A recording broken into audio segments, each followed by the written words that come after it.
These are the 10 secrets I wish I would have known when I first started trying to make money online. And warning, this is going to be a long and very personal video where I share some things I've never talked about, share a lot of really personal things, and I share all the lessons I've learned that have really helped me make money online. And my goal with this video is to make this the most valuable video I've ever put on YouTube. And if I could send one video back to my past self, it would be this video. And right now I'm in Sayulita, Mexico, and I'm just enjoying life. I'm hanging out on the beach. I'm doing yoga and surfing and eating really good food. And the reason I'm bringing this up is not to brag, but to let you know what's possible. Because about 8 years ago, I had a corporate job. I was depressed. I was a 9-to-5 slave, and I absolutely hated my life. And I quit my job to start an e-commerce business with the goal of one day making $100,000 a year in passive income. And I'm very grateful that last year I made way more than my goal when I first quit my corporate job. And more importantly than just making a lot of money, because the truth is, the more money you make, it's not that your life gets that much better. The thing that's so amazing about making money online, especially if it's passive income, is I have the freedom where I love this city that I'm in so much that I decided that I'm gonna move here for a couple months. And that is something that you can do if you have an online business. It gives you the money you need to be able to live your dream life, but more importantly, it gives you the freedom. And this was a very big realization to me that, hey, I'm really having fun. This is a little 2-week vacation I'm spending here in Sayulita, that I can move here. But the point of this video is to help you to make money online faster. And I'm gonna be sharing with you the most important principles that I've found that will accelerate your results just 10x. And what's amazing about us humans is that we have the ability to learn from other people. And so many people, they go out and they try to do something and they try to do it on their own. And that's such a huge mistake. And I just want to say, make sure to watch this entire video. I put a lot of energy, a lot of thought into what are the most important principles to getting the results you want faster. But what I did do is I put timestamps down below, and right here, these are the most important lessons. Like these are, if you only had time to watch 5 lessons, these are the most important lessons. Honestly, all 10 of these lessons are extremely helpful. They've completely changed my life. Those 5 that I have highlighted are probably the most applicable to you. The other 5 I highlighted, they completely changed my life, but they may not be as relevant for everyone. If you're like me, the other 5 might completely change your life. And what I'm sharing in this video is not going to be the tactics on how to make money online, but instead something that's much more important. See, the thing is, beginners focus on the tactics. What I've found is experts don't care as much about tactics. So a tactic, for instance, is, oh, here's a nifty little trick in Amazon to 3x your sales, or here's something you can do, like a hack in Instagram that's gonna make you get followers faster. That's good, and tactics are very important, and most YouTube videos focus on the tactics. In fact, most of the videos I do on my channel are all about the tactics. So if you haven't yet, make sure to subscribe to my channel. But in this video, what I'm gonna talk about instead is something that experts think about. Experts think about the principles. Principles are things like making a product that's better than the competition. And obviously that's not one of the things I'm gonna talk about in this video. This entire video is gonna be about principles. It's big things in life that if you apply them, you can have success in any field. And this last year, I had a big realization. It's that for the last 8 years, sure, I've been learning internet marketing, but what I realized last year for the first time is if my Amazon business failed, if my YouTube channel was deleted, if the internet went down, if all the electricity in the world went down, I'd still be okay. Because what I've learned over these last 8 years are the principles that would help me to basically succeed in any environment. And I don't mean this in an arrogant way. What I'm saying is I've learned how to learn things. I've learned how to overcome challenges. And that's what I'm gonna be sharing with you in this video is how do you overcome any obstacle and have success no matter what you're doing? Because what I realized is if the electricity went down and it was like the dark ages again, I would be able to be the best freaking goat herder in the world. I mean, maybe not the best one, but I'd be able to be a really darn good goat herder. And I'd be able to learn how to, obviously I'm joking here about that, but I've learned how to figure things out, get better, and get really good at things. And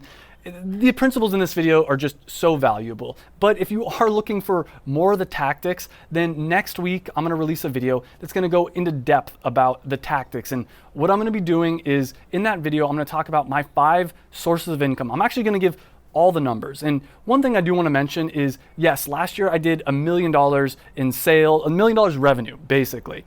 Not profit. I probably did closer to $500,000 or $600,000 profit once you subtract all my expenses, which is still 5 to 6 times more than I ever imagined I'd be doing. And again, I'm not saying any of this stuff to brag, because if I can do it, you can do it as well. And I want to help you to be able to do it. So we're going to start with principle number 1 in just a second. But if you do want the tactics, if you do want to see all my different sources of income, exactly how much I made, exactly all my costs, and for me to talk about like how you can replicate it in a more tactical way, come back next week. Next week's video is going to be all about that. And this video is me being really honest and really vulnerable about a lot of things that a lot of people told me I probably shouldn't share. So if you enjoy this video, please make sure to like it. And I'm gonna do something. If this video gets 1,000 likes, I'm gonna start doing monthly income reports. Every month, I'm gonna share what my income was from the previous month. I'm gonna share all the lessons I learned, and I'm gonna share everything you need to know so you can get to making money online, making passive income online as fast as possible. So make sure to hit that like button. But let's start with number 1. This is principle number 1, and that's to be coachable. As I said earlier in this video, humans, we're freaking amazing. We're not the fastest. We're not the best swimmers. We can't fly really high. What do we do that no other species can do? We can learn from other humans. We can pass down knowledge. This is an amazing thing. But so many people are not coachable. In fact, that was me. When I first started entrepreneurship, I didn't want to learn from anybody else. I was too smart. I was arrogant. I was arrogant and I was really cheap, which is a deadly combination. So I want this to be a wake-up call to anybody watching this that's not having the success they want. Get a coach, get a mentor, find someone that can help you. Now, not only do you need to get a mentor, not only do you need to maybe join some kind of an online program, and look, there's a lot of different ways to make money online. I mostly on this YouTube channel talk about Amazon FBA because that's what I had success with. That is what I think is the best way to make passive income. There's lots of different ways to make money online, and in next week's video, I'll talk about all the different ways I make money online. Affiliate commission, YouTube, online courses, those are all things that I do. But Amazon FBA, what's amazing about that is that it's passive. Meaning that it takes a lot of work. Don't get me wrong, it takes a lot of work to get started. But once it's up and running, if you want to, you can go to the beach. You can lay down on the beach, for 30 days, like a month straight, and you're busy. I mean, you might want to check in every once in a while, but it's pretty freaking passive. And what's amazing about that is it frees up your mind to be able to do and work on whatever you want. And I'll talk about it in next week's video, but a big reason why I had so much success was I was able to create a business that just put money in my pocket, that was able to pay my bills and do everything. And then I was able to start exploring what my different passions were. And for me personally, one of my big passions is actually creating YouTube videos and teaching other people how to make money, which I'm gonna be honest with you, if you wanna make a lot of money, figure out how to make money online and then teach it to other people. It's an absolutely amazing way to do it. But let me go back to this number 1 principle, and this is so important. You need to be coachable. And what I mean by that is, learn from other people. Don't think that you're smarter than them. So when I first, let me give a few different examples. I had a lot of pain. I had a lot of back pain. I had some shoulder pain, some hip pain. And when I had my corporate job, I was in so much pain all the time. And I think, first off, if you're in the corporate world and you have back pain, the best way to fix your back pain is to quit your job. And then you can actually, the reason I say that is because if you quit your job, you're sitting down at a chair all day and you're a slave, basically. And when I say that, I mean that you're not allowed to leave your desk whenever you want. Like you can't just, you say, hey, you know what, my back's hurting today, I'm not gonna come into work. Or hey, I'm gonna go on a 3-hour lunch break and I'm just gonna go for a walk and do some stretches. And so if you do have pain, quitting your job is definitely a way to do it. But anyways, when I was in my early 20s, I ended up getting really bad back pain. And so I tried a bunch of different ways to fix that. And I would see different people, but the thing is, every time I'd go to a chiropractor or I'd go to a physical therapist, I always thought, man, this person doesn't know what they're talking about. I'm smarter than them, I can figure this out. And here's the truth, I think I'm a relatively smart person. And you know what, maybe some of these people, some of these chiropractors, some of these different people I was seeing, I may have been smarter than them, but they know more about that one subject than I do. So about 2 or 3 years ago, I started working with a correctional exercise, like a therapist type, I don't know what you want to call them. Basically, a personal trainer that specializes in eliminating pain. And here's the thing, when I first started talking with him, he would say things that I disagree with. He would say things that I knew to be wrong, not necessarily about like physical therapy, but just other subjects, things I knew to be wrong. And here's the thing, when I saw this particular physical therapist, I decided that I was gonna follow what he said and do everything that he said. I told him to give me a weekly plan of exactly what exercises I need to do, exactly everything. And for the first time, I didn't say to myself, oh, you know what, I'm smarter than this person. I decided to be coachable, and I decided to let him teach me how to have success on eliminating pain. And you know what happened? I was able to get rid of my pain. It took me 10 freaking years, but the way I was able to do it was because I listened to him and I followed exactly what he said, even when I disagreed with it, even when I thought, no, that's not gonna work. And you know what happened? I was surprised. Certain things that he said at the beginning, I'm like, no, that's wrong. And then by the end of us working together, I'm like, oh, I see now what you were saying. And this is something I see with a lot of the people that join my course. So, okay, 90% of them listen to my advice, they follow my advice, but there's probably 10% of people that join my course that just don't do what I say. And I had one lady in particular, I did a one-on-one consulting session with her, and she launched a Kickstarter, even though I told her, you know what, I don't know if you're ready to launch your Kickstarter, it might not have success. She launched her Kickstarter anyways, and then she sent me an email a week into her Kickstarter saying, hey, I'm angry, like I want my money back because you didn't give me any valuable advice, and my Kickstarter's not doing well. So I went back and I watched that 30-minute session, that 30-minute one-on-one consulting session with her. And I took notes because she said I had no valuable advice. I took notes of every single piece of advice I gave to her, and I asked her, did you follow all this advice? And she said, well, I followed most of it. And I'm like, that doesn't cut it. If you want to have success at something, get a coach, but also be coachable. I've worked with a lot of different people, and the people that have success over and over again, they're able to just follow direction. And I'm not saying follow it blindly. Definitely, put some of your own insights in it, but give it a try. Like, try being someone that's actually coachable. I'll also say that it might be worth investing in a life coach. And this is going to lead into principle number 2, which was absolutely revolutionary for me. So Ariana and I ended up getting a couples coach basically. And we've met with her probably 4 times. We also met with someone else at one point. And it is absolutely amazing. If you're in a relationship, I highly recommend meeting with some kind of a couples coach, because the way that I see the world and the way that Ariana, my girlfriend, sees the world is completely different. I always say to her, if I could experience what she sees, like if I could live in her life for a day, it would be the craziest psychedelic drug ever. Because the way that she sees the world is just, so much different than me. And I think if she were to live in my brain for a day, it would be like her being on cocaine, because I'm much more like, let's get things done, let's do things, whatever. Or she's more like, oh, that doesn't feel good, this feels good. And this leads into principle number 2, and that is to feel it. And this is one of the most mind-blowing realizations I had last year. And this is one of those things that was mind-blowing to me, but to some people out there, they're gonna be like, yeah, of course that's the answer. And I wanna give a shout out to a course member, Rosie, who really helped me realize how important this is.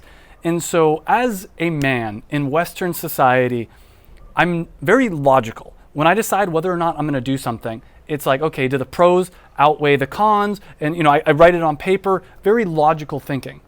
And what I realized, and actually my girlfriend's also really helped me realize this, is it's important to get in touch with how things feel. Let me break this down, because I think that if I would have said this to myself 8 years ago, would have been like, what are you talking about? Like, you weird hippie. And so a lot of times when you're trying to make a tough decision, it's not just about the pros and the cons. It's about like tapping inside and seeing, how does it feel in your body? How does it feel in your heart? How does it feel in your gut? And so for me, last year, I was struggling with performance nut butter. That's, for anyone that's new to the channel, that's my Amazon FBA business. And that's what's kind of really gave me my freedom. My goal with that was to make, I hit my goal with that business. I made over $100,000 a year for the last 3 years that I've had it in a row, which is amazing. But probably last year, maybe even the year before that, I stopped really feeling that passion for performance nut butter. And what would happen is, when I would work on it, it would feel like I'd put a lot of energy into it, but I just wasn't getting the results that I wanted to anymore. Or maybe that's not the right way to put it. Let me say it like this actually instead. When I first started Performance Nut Butter, it was easy to work on it. It was fun. It didn't feel like I was working hard. But in the last year or two of working on Performance Nut Butter, every time I tried to work on it, it felt so difficult. It felt like I was having to put a lot of energy into it. It wasn't flowing anymore. But that didn't compute in my brain because I have, as I mentioned, been very logical where I'm like, okay, well, there's X amount of hours in a week, and if you put enough time into something, then you should see results. But what I realized in the last year is that that's not how it really works. Like everybody thinks like, okay, well, if you put 20 hours into this thing and 20 hours into this thing, you should have the same outcome more or less. But that's just not true. What I found is in the last year or two with my YouTube channel, it's been fun. I feel like a kid again. I feel like everything I'm doing, it just flows. And when I first started Performance Nut Butter, that's how it was. It was hard work, but it wasn't hard work in the sense of like, I don't know how to explain it. This is where it's something you have to kind of feel inside. So part of this principle is when you're working on something, does it feel like hard work that's fun, or does it feel like hard work that's like soul draining? So for instance, the hardest work I ever did was at my corporate job. Even though I wasn't doing anything, even though I was just sitting there at a desk, it felt like I was in prison and it was soul draining. That was hard work for me. And look, obviously there's a lot of people out there that do a lot harder things than that, but it really felt like my energy was being drained. There's other things that I do where I can do a lot, and I can film a video that's really amazing in a day, and at the end of the day, I feel like I have more energy than when I started the day, versus in this last year, I'd work on Performance Nut Butter, and by the end of the day, I felt like I was just drained. And that's something that you can't, there's no math, there's no logic behind it. It's really something that you have to feel. So what I found in life is a lot of times when trying to make a decision, and this is again, probably really obvious to a lot of people, but for those that it's not, I really want you to start paying attention to this, is when I'm trying to make a decision, I really try to focus on not just the math, not just the numbers, though those are important, but how things feel. And the way I like to explain this is there's a left side of your brain and a right side of your brain. And this is an oversimplification, but the left side of your brain is the logical side, and the right side of your brain is the more emotional, free-flowing side. Think about the left side as a serial processor, meaning like it can focus on one task and it can do it really well, where the right side of your brain sees all the different possibilities. So this is the key. You need both. And I've been very left side brain thinking. My girlfriend's very right side brain thinking, and I think that's why as humans we form couples, is because we tend to be either more logical or more emotional. So I want this to be a wake-up call that you need that emotional side of things.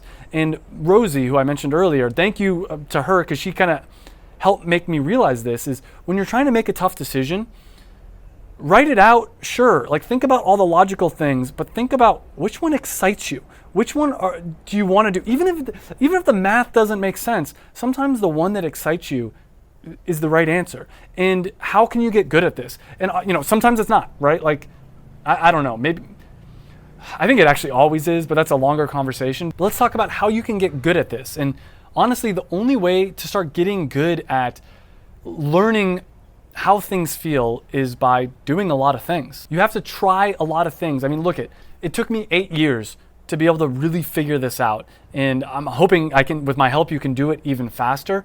But that's the thing, is you have to make mistakes. Like to get wisdom, to get this kind of knowledge that I'm talking about, you have to try different things, make mistakes. And I think this is a superpower. I really think that if you're a very logical person and you can start tapping into that emotional intelligence, it's a type of superpower. And what happens is if you start paying attention, I think meditations, if you want to get really good at listening to how things feel, start meditating. Because then if you spend 20 minutes every morning just sitting there with nothing but your thoughts and your feelings, you start noticing different things about yourself. I'll talk about that more in a future video. But one thing I want to say is another way that this is very helpful is if you're doing a task and it feels like you're grinding. It feels like life shouldn't feel like grinding. If you're doing something and it feels like grinding, take a break, or maybe that means that you should be doing something else. And the analogy I'll give here is if you're driving a car and you're in first gear, if you've ever driven stick shift, you're in first gear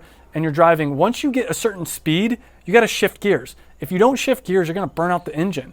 And I think that sometimes in life, that's what we're doing. We're trying to drive in one gear our entire life. Now, shifting gears could mean different things. It could mean taking a break from a task. Maybe that's what you need. Maybe your engine needs a break. It could mean doing a different task. It could mean hiring help. One of the best things I ever did was hiring my first virtual assistant. I'll link a tutorial down below. If you haven't hired a virtual assistant and you want to shift from first gear to second gear, that's a great way to do it. Because if you're doing lots of tasks and lots of work every week, and all of a sudden you can offload 80% of your work, 70, 90% of your work, whatever it is, to a virtual assistant, that can free up a lot of energy for you. But another way that this is really important is if you really listen to your feelings, it'll tell you when to stop working on something, either for good or taking a break. And what happened with me is, for most of my life, I didn't care if it was uncomfortable. I didn't care if it hurt. I didn't care if I didn't want, that's what, in my opinion, what a lot of back pain is people sitting down in a chair and continuing to work, even when their body is telling them, hey man, take a break, go stretch, go get up. But most of Western society, especially men, ignore that part of themselves. They're like, that feeling of pain, they shove it down. And that ends up leading into chronic pain, chronic injuries, and things like that. And one example of this is right now in this video. I feel like a lot of tension in my chest. I feel like I'm forcing this video. And there's this principle of Wu Wei, which is basically non-effort. Or a better way of putting it is not trying to force something. I believe it's a Chinese term, kind of like a Zen term.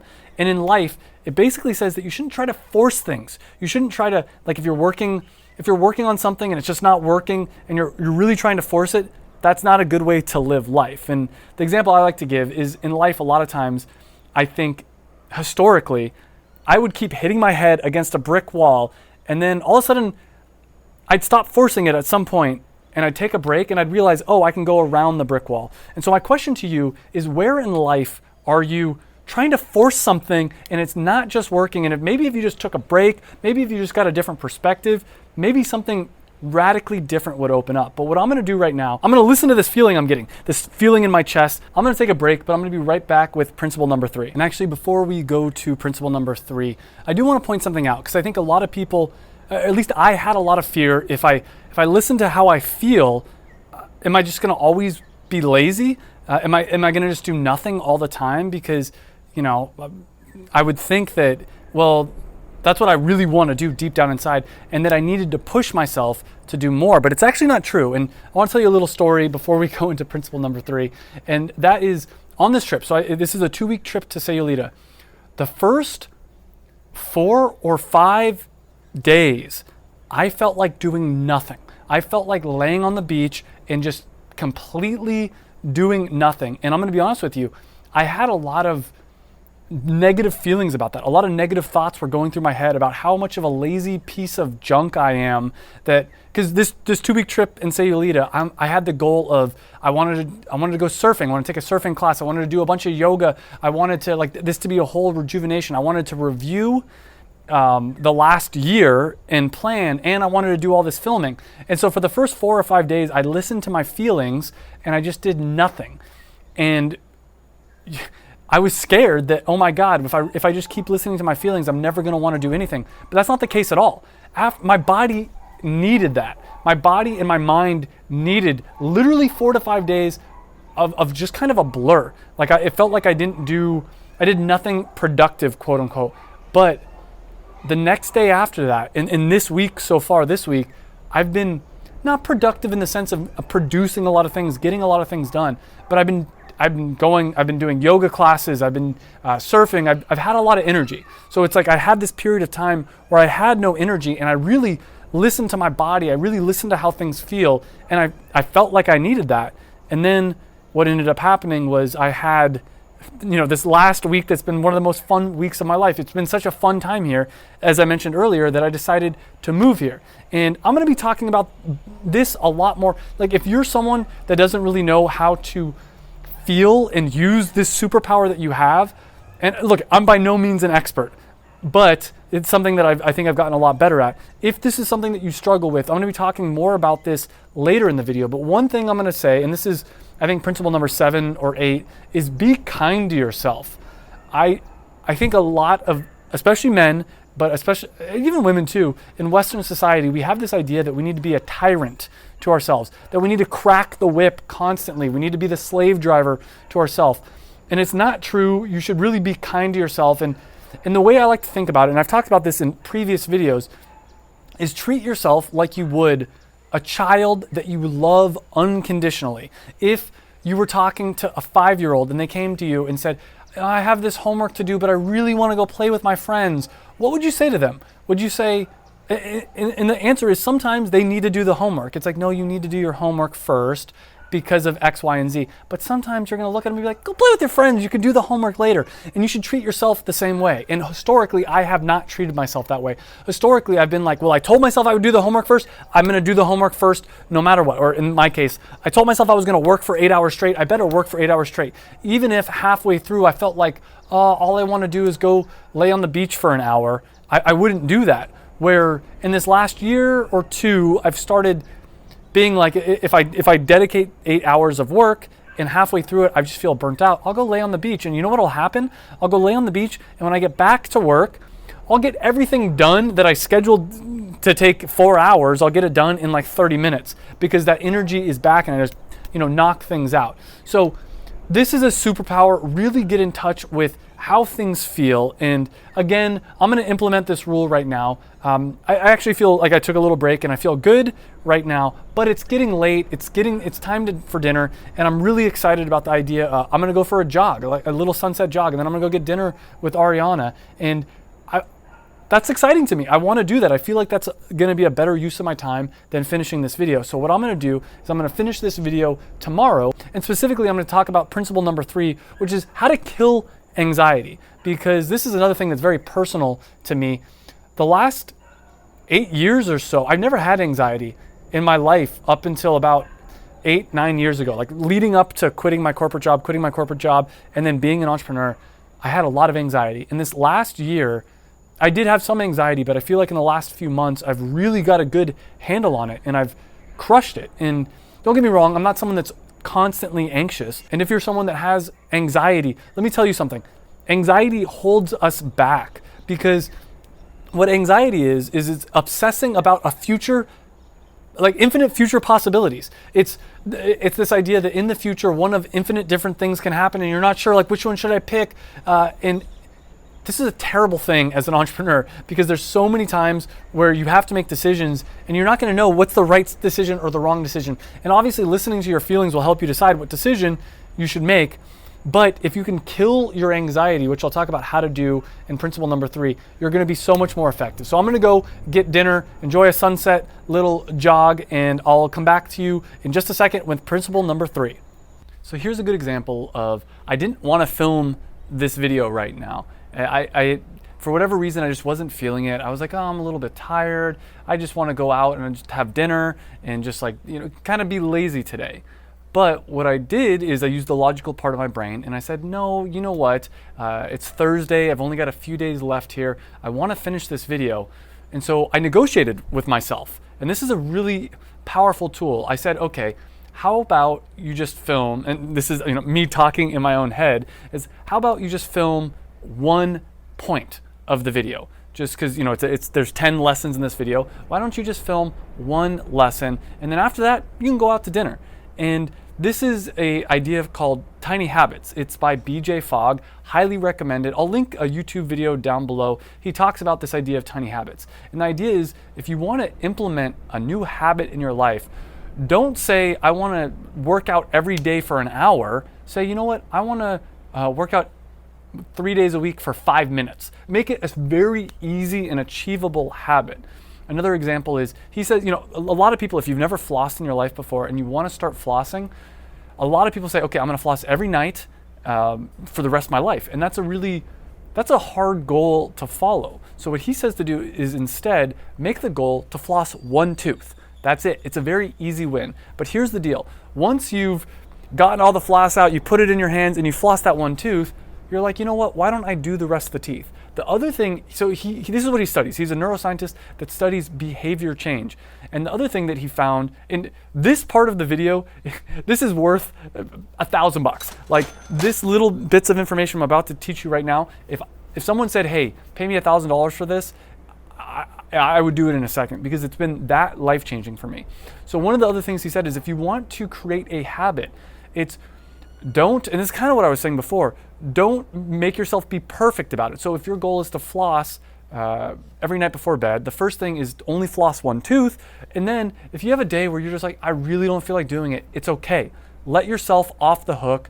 And so one of my goals for this next year is to film videos, basically, let's say call it 5 days a week, every weekday, more or less.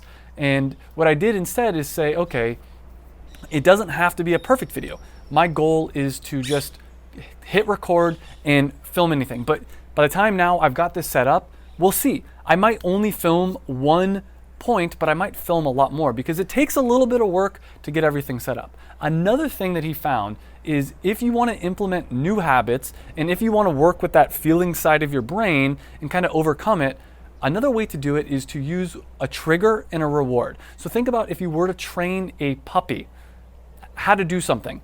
You don't just say, hey, sit, and expect them to do it right away. First thing you have to do is, first thing you need is a trigger. And this is something I didn't implement until the last year or two in my life.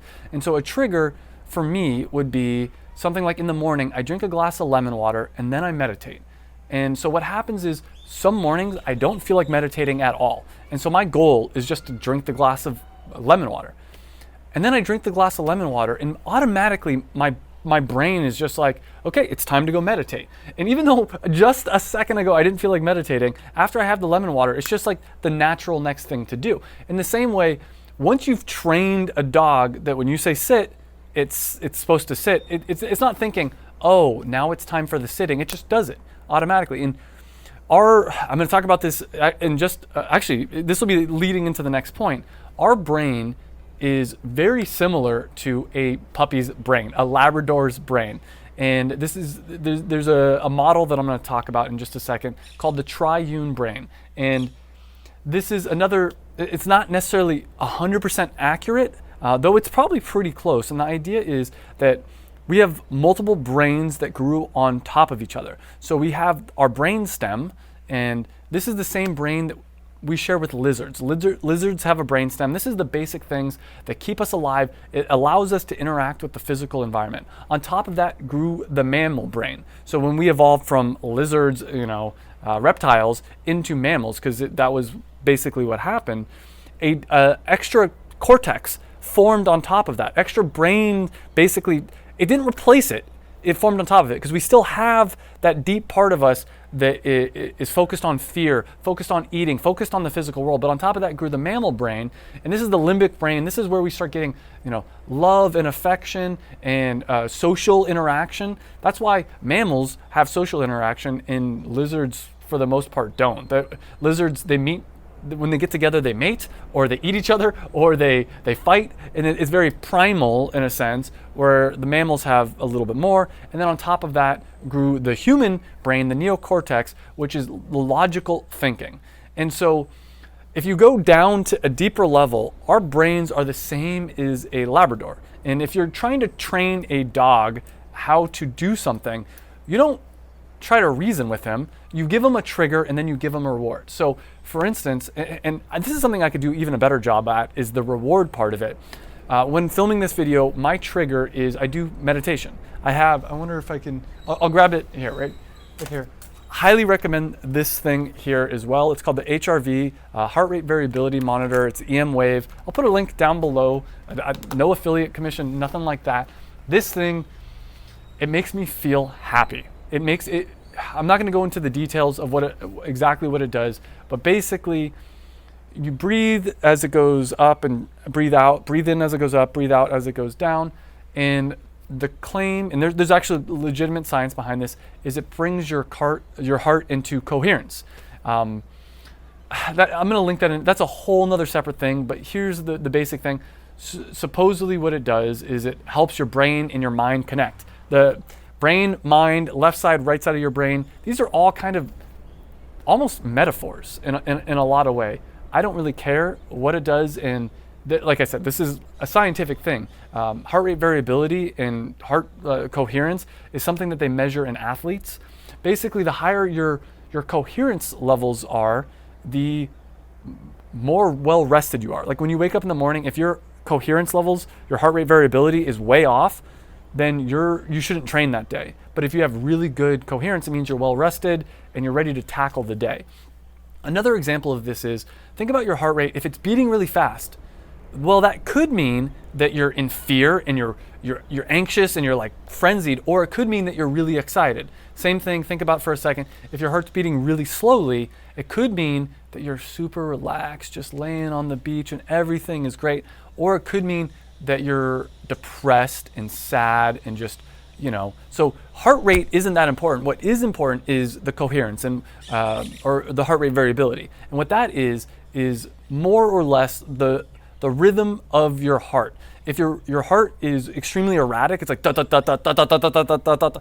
That probably means you're in fear, and you can almost hear that as I make that noise. It's like like what's going on. But on the flip side, if it's da da da da da da da da or da da da da da da da da da da da, it's like that's exciting, that's fun, like or like da da da da da da. It's like relaxed. And so when your heart is beating at a good rhythm, you have better feelings, and it releases all kinds of hormones. Again, I'll link a video down below talking about that.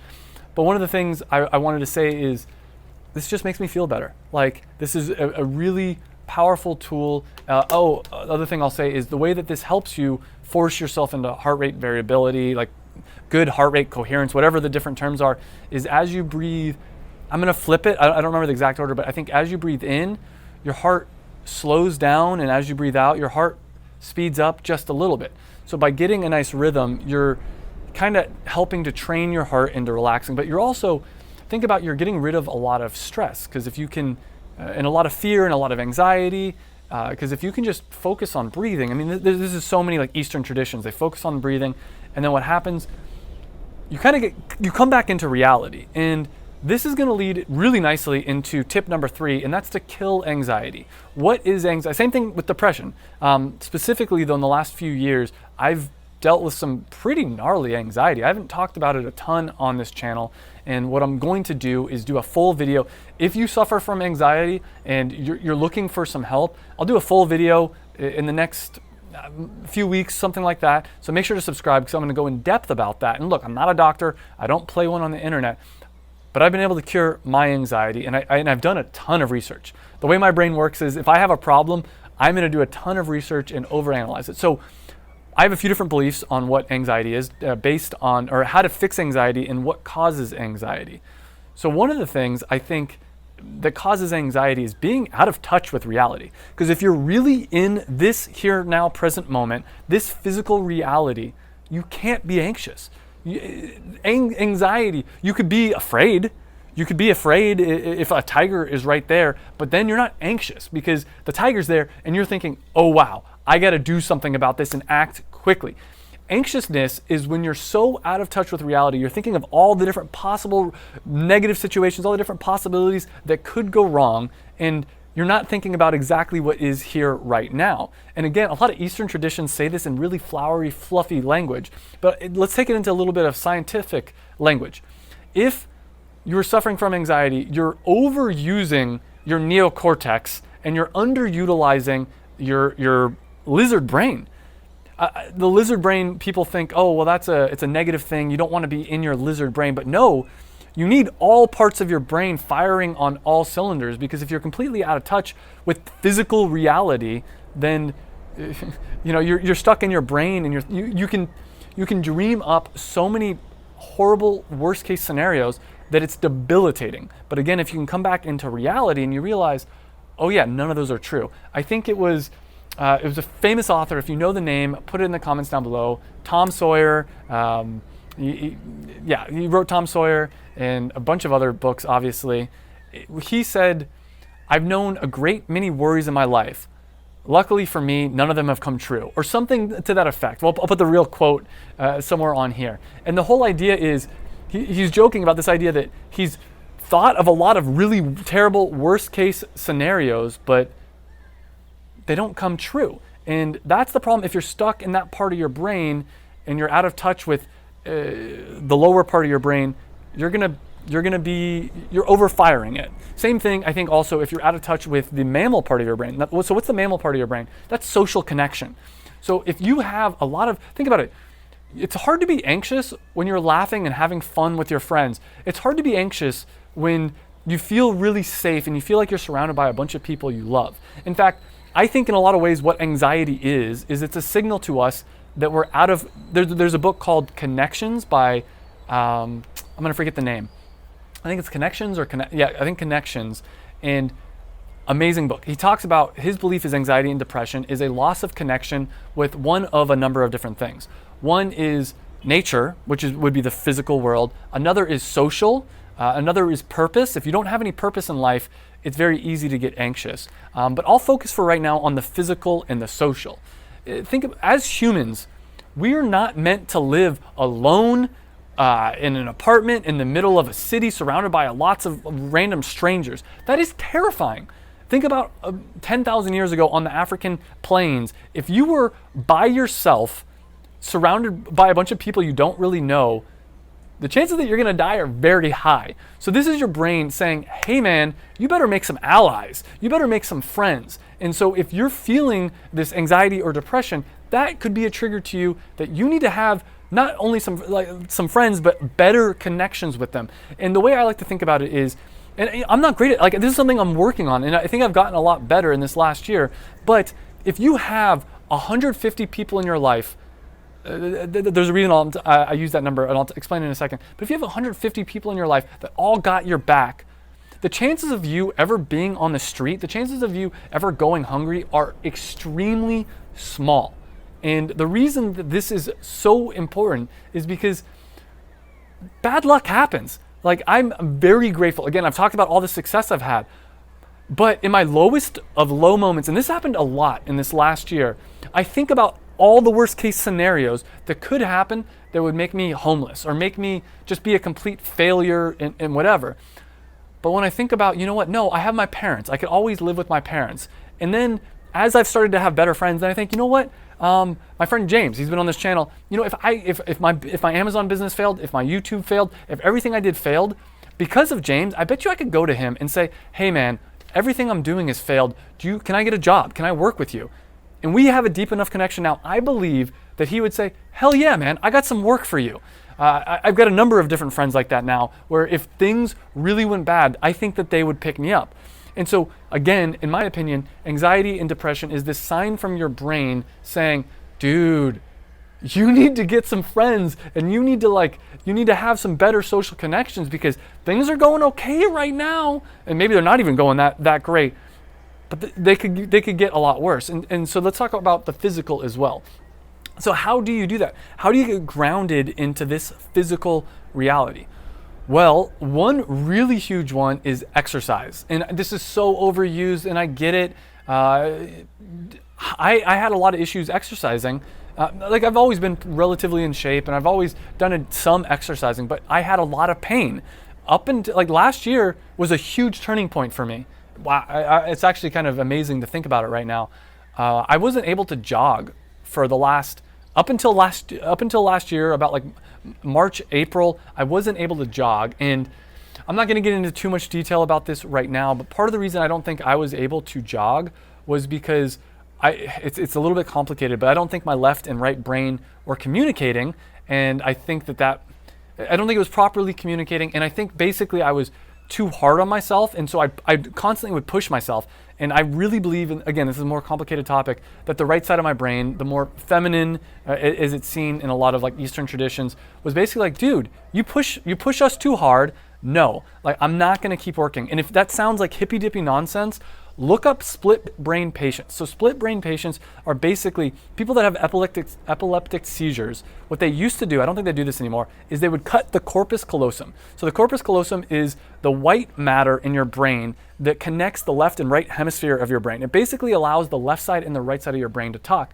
And what happens is the right side of your brain controls the left side of your body, and the left side of your brain controls the right side of your body. And what they found in these split brain patients is that their two halves would act independently, and they would do, it's crazy, these experiments that they would do. They would say something like, hey, they'd show one side of their face, let's say the right side of their, they would show the right side of their body, maybe the left side. They'd show the left side of their body, their left eye, a Coke, and they basically say, hey, do you want a Coke? Or no. They would show the left side of their body a Coke, and the person would get up and go get a Coke, and they would ask them, hey, how come you just went up and got that Coke? And because the part of their brain that handles speech and everything was on the other side of their brain, basically. The part of your brain that handles speech is on the left side of your brain. I think it's Broca's area is what it's called. And the part that our consciousness in a lot of ways is in the left side of your brain. Basically, the people would say, I wanted to get a Coke because I'm thirsty. They'd make up some story, but it wasn't in reality. The researchers know that the reason that this person got a Coke is because they showed one side of their brain this thing. So here's the thing. Your two halves of your brain are like two different people in your body. And the corpus callosum allows them to communicate, but if you cut that, it's not going to communicate. So what I firmly believe, in my physical therapist, trainer, guy, whatever, I asked him, like, dude, what's my issue? And he said, it's like the left side of your body just doesn't want to help out. It doesn't want to bear any load. And I think it's because I was so tough on myself for so long that my right hemisphere basically didn't want my left side to help out. So when I was going for a jog, my right leg would be doing more of the work than my left leg, and it sounds funny, but like that would screw up my hip and everything like that. And I saw that, and part of the reason I learned this, kind of going back to number 2, is interacting with Ariana. Because when I would go on jogs with Ariana, I'm like, let's keep going, let's push it. And she's like, no, I don't want to. And I'm like, what do you mean? Like, you're not sweating, you're not breathing hard? She's like, no, I'm not going to. But then when I started being a lot nicer to Ariana and saying like, okay, hey, look, we don't need to jog, but how about we just spend some time together and we just run until we get tired? We'd end up jogging for the whole 30 minutes. Same thing, we'd wake up in the morning. That's one big thing that we did during quarantine. This kind of ties into the anxiety and really helped me kick a lot of the anxiety, is 2 to 3 times a week, we wake up in the morning and we do 30 minutes of exercise. And what we've been doing is a HIIT workout, which is 45 seconds on, 15 seconds off. And I think this is a really good balance for me because I don't have to push myself really hard, but I get some exercise throughout the process. And what I found with Ariana is some days, if she doesn't feel like doing it, first off, we've gotten enough of a routine that she pretty much always will do it with me. But some days, if she doesn't want to do it and I just say, hey, how about we just go to the park and we just do a little bit, and if you don't feel like doing it, you can always go home. She's like, okay, fine. Or if I say to her, you know what, hey, it's totally okay if you don't want to do it, but I'm going to do it anyways, and I'd love to spend some time with you, she'll end up a lot of times doing it anyways. And what I realized is my right side, my right hemisphere is just very similar to her. If I talk to my right hemisphere the same way I talk to her and just say, hey man, hey man to me, we're going to go do this thing. I'd love it if you come along, but if you don't want to, that's okay. My right hemisphere kicks in. The other thing that I realized is when doing the jogging, if I have like a lot of work to do that day and I really don't feel like being home, I can't jog. It sounds crazy, but I can't jog. But if I have a day that when I get home, I'm gonna do yoga and I'm gonna eat like a healthy breakfast and I'm just gonna like read and just have a really good day, I can run, I can jog, and I really firmly believe it's my right hemisphere kicking and saying, hey, let's get home, come on, I'm excited for it. And again, think about like a child almost. If you told a child, hey, let's hurry up and run home because once you get home, you're gonna have 8 hours of homework. That child's like, I'm not gonna run home. So anyways, how do you do physical exercise? Physical exercise, as I mentioned, can kill anxiety. So that's what I'm saying. Set your bar low, do lots of exercise. Another thing that I'm gonna say, for me personally, the best way to get rid of anxiety is sports. I grew up playing sports. There's something about needing to be in the present moment. When a ball is coming at you and you have to hit it with a tennis racket. When you're swimming, doing surfing, and if you don't time it right, you're gonna crash. Jiu-jitsu, I'm a big jiu-jitsu fan. I haven't done it since quarantine started, but if you're doing jiu-jitsu, if you're not fully in the moment, someone's going to choke you. And that, for me personally, makes it so that I have to pay attention. And for me, when I'm done with sports, all my anxiety is gone. I can feel it, it's like it sweats out of me. And I take a shower and it just feels like all my anxiety, all my issues are gone. And every problem that I had in the world is just completely gone. Now, one other thing I want to mention, if you're having trouble exercising, and I learned this again, shout out to Ariana, is do group classes. I was always the person that would work out by myself. Maybe for a long time, actually, I did have a friend that I would work out with. But if you approach a group class and just say, hey, I'm gonna have fun and I'm just gonna move around, it can be a great motivator to get things done. So for me, playing sports is kind of like a group class, but also I started doing a boxing group class, and I really I'll get there and I'll push myself. So my goal with the group classes is just to walk in there. And then once I get in there, I'll go, if I want to go half speed, I'll go half speed, but I end up going full speed because I'm around everybody. So if you're having issues exercising, getting into your physical brain, then I would say absolutely do group classes, try doing sports, do all these different things. And that's something I wish I would have done earlier on in my entrepreneur career, was more group exercise classes. I thought it was a waste of money, a waste of time. No. One last thing I'll say, so the theories that I've seen out there is that anxiety is an overactivation of one hemisphere of your brain. I believe it's not only one hemisphere of your brain, but it could be a different level of your brain. So one thing you can do, according to a lot of different people I've seen, is try to stimulate both your left hemisphere and your right hemisphere. I saw someone doing this butterfly tapping thing. Sorry, the sound might be kind of loud. And you just breathe in and do that. And what that does is it forces you to basically interact with both sides. Another thing, throwing a ball back and forth between your hands. I used to do this without even thinking about it. Not when I was feeling anxious, but when I needed to process something. Obviously, sports, I think, is still the best way. If you want to activate both sides of your brain, sports is the best way, because you need to be in the moment and you need to basically be acting in concert. So, you know what? I have a little bit of more energy and I'm on a roll here. So let me get into number 4. And the 4th tip I have is relationships are everything. Literally, I think the most important thing in success, this is one of my top things, is having relationships. So for instance, I'll just give you a little detail, and I want to give a shout out and a thank you to Mina. So Mina, he's a good friend of mine. He's a really good friend of mine. I've had him on this channel before, and I told him I wanted to sell my business, and he's like, hey, do you want me to introduce you to this guy that sold a previous business? And on the channel, I haven't said what his name is. He wants to remain private for now, so I codenamed him Bob. And because of Mina, I found someone to sell my business. And it was really that simple. It was just, I know one well-connected person, and he helped me out. Another example of why relationships are so important is relationships can help you solve problems. So I've gone now twice I have a group of friends that I've twice now gone on a weekend mastermind with. And I say mastermind in quotes because we end up mostly just having fun and talking.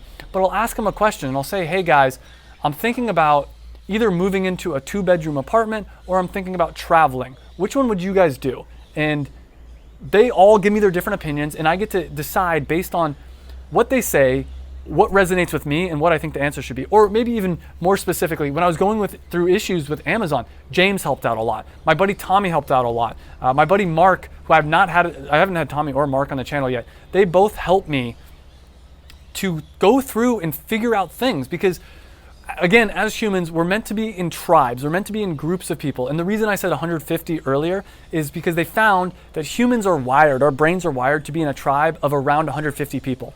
Once a tribe gets to be bigger than 150 people, a lot of times in tribal societies, they'll split off into 2 different tribes. So really, our brains are really well adapted to having 150 people around us to help us make decisions, to be a sounding board, to help us when times are tough. So Mark, Tommy, James, all these different people, when I would have an issue and I'd be very emotionally charged, they'd be calm because it's not their issue. They're seeing it from a higher level than I am. They're seeing it from over my shoulder, and they're able to give me rational advice where I'm irrational at the time.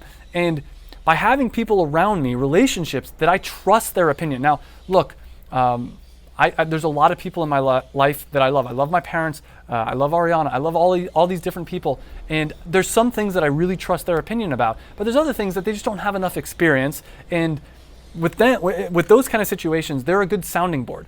I can express, hey, I'm deciding between choice A and choice B. What do you think? And if they say choice A, and I'm like, you know what, I do agree with you, my heart says yes, then I'll choose choice A. If they say choice A and I'm like, no, and I really fight for choice B, that's the answer. The answer is choice B. So relationships are extremely important. I highly recommend leveraging them. And I have another bullet point here. One of the highest leverage things you can do is get a group of 4 or 5 friends, go on a weekend trip with them, especially if they're people. There's a famous quote that you're the average of the 5 people that you spend the most time with. And for me, I've tried to cultivate the 5 people around me that I spend the most time with. James, Tommy, Mark, Mina is a big one. There's a few other people that you guys aren't going to be familiar with that I'll probably eventually have on this channel, actually. And these people are all successful. They're all, when I say successful, I mean that I think that they're successful. Whatever you think is success, those are the people you should surround yourself with. If you want to be an artist, surround yourself with famous artists. If you want to be a great father, surround yourself with great fathers. Like, it doesn't mean necessarily just on making money. And I'd say one of the highest leverage things, other than the weekend retreats you can do, is getting dinners with people. And I found that getting dinner with people, especially friends that I admire, it's worth the price times 10. Sometimes I'll even just buy their dinner because I'm just like James came out to me a few weeks ago, and I'm like, man, let me buy you dinner.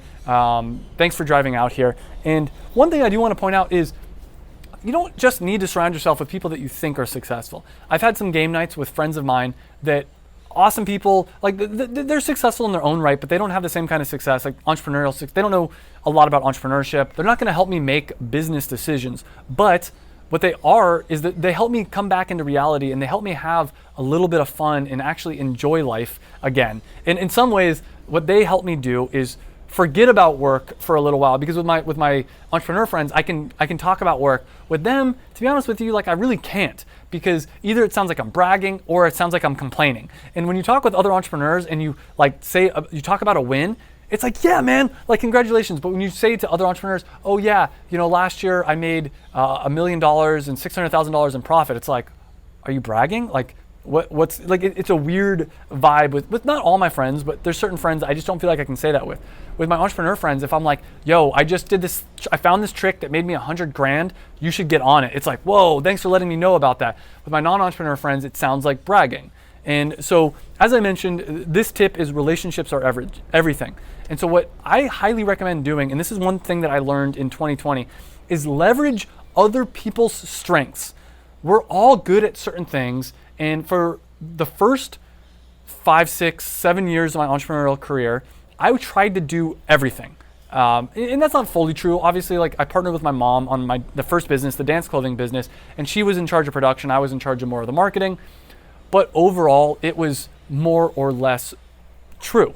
And so one of the things in this last year I really got better at was leveraging other people for their strengths. So one example of this is I partnered with a guy named Alfred to launch a Google Ads course. Some of you guys might be in it.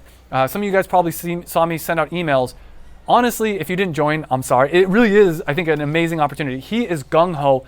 I'm really good at making YouTube videos. I'm really good at the basics of Google Ads, but he's an expert at advanced Google Ads. And basically, we combine forces where I do the marketing to get people into the Google Ads course, and then he teaches it because he's better at teaching. And I've had a Google Ads course for a long time, but I really didn't put that much time or energy into it. And I wanted someone to come in and revamp it. So I was able to leverage his strengths and my strengths, because if it was just me getting people into a Google Ads course, I probably could only charge a few $100. But because it's me and him together, it's a $1,000 course. I get half, he gets half.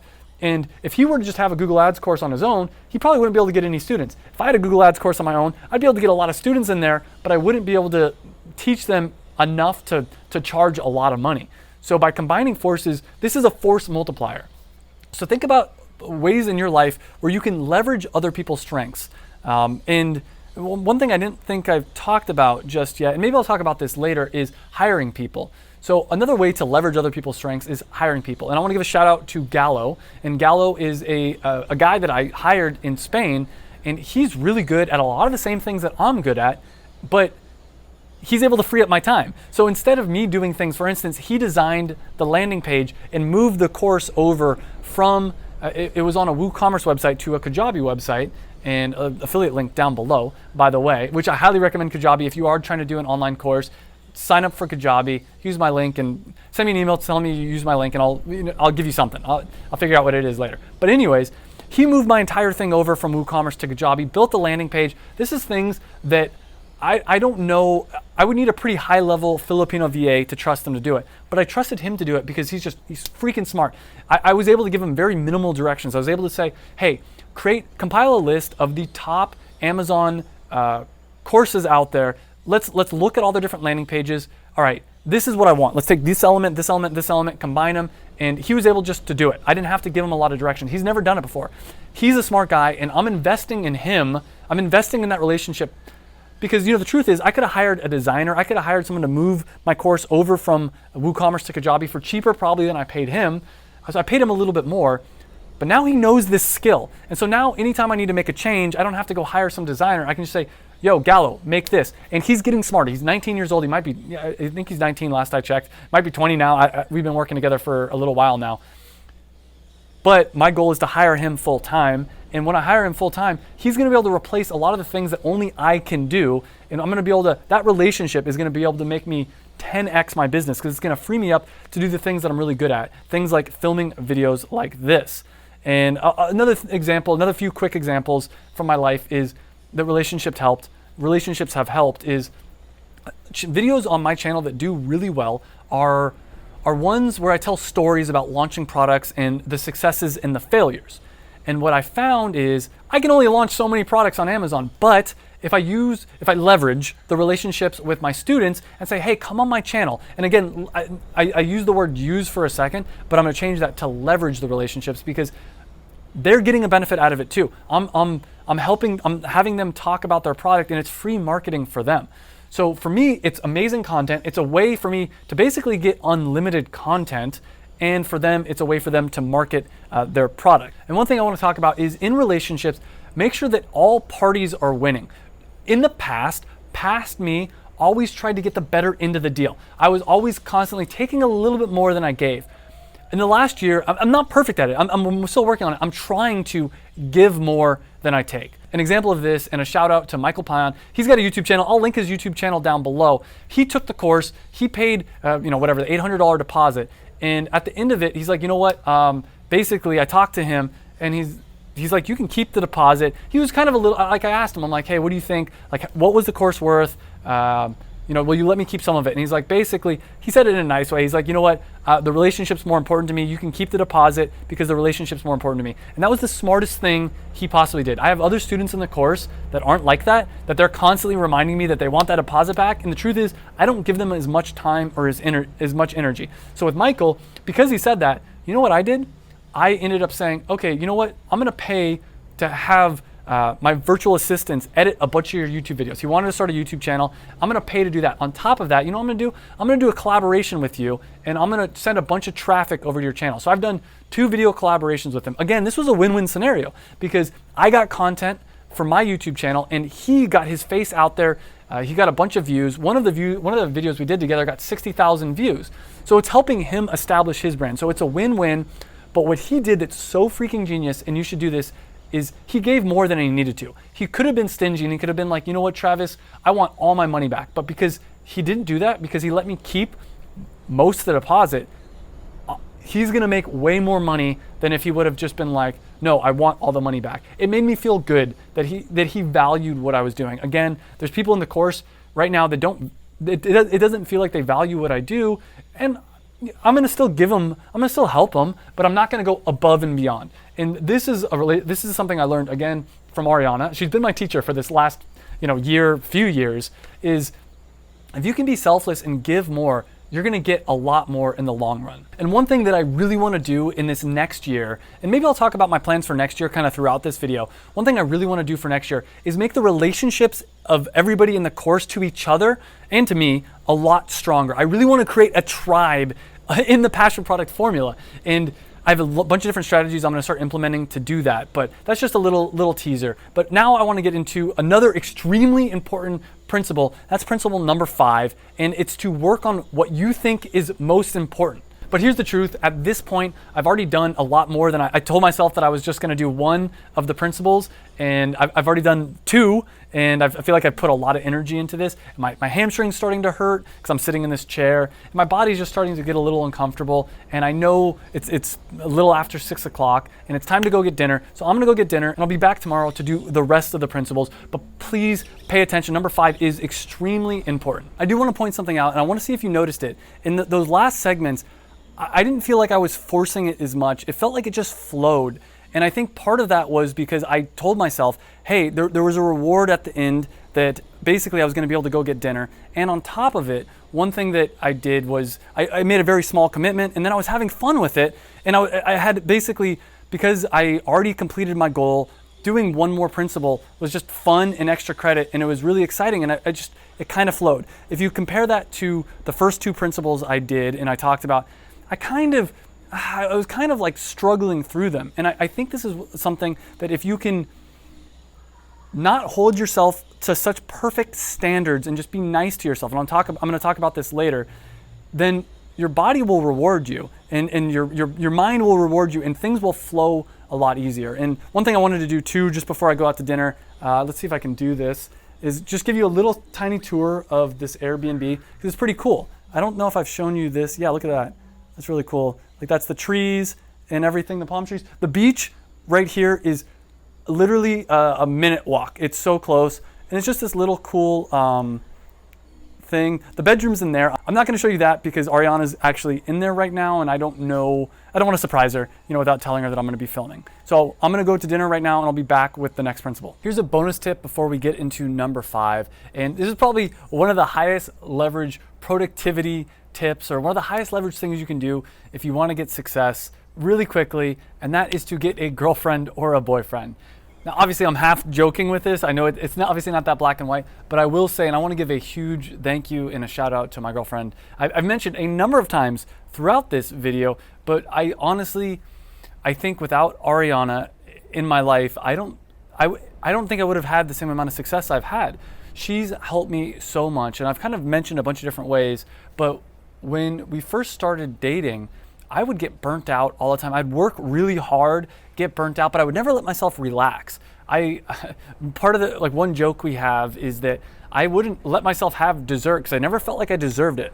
Where she's kind of the opposite. She'll have dessert whenever she feels like it. And by being with her, that kind of nature of treating yourself rubbed off on me, and it allowed me to relax so that I could have more energy and I could get more things done. Another kind of inside joke we have is one Saturday when we were first dating, I had worked really hard the entire week, and it was Saturday, and I'm like, we shouldn't be inside, we should be outside, doing stuff and conquering the world and blah, blah, blah.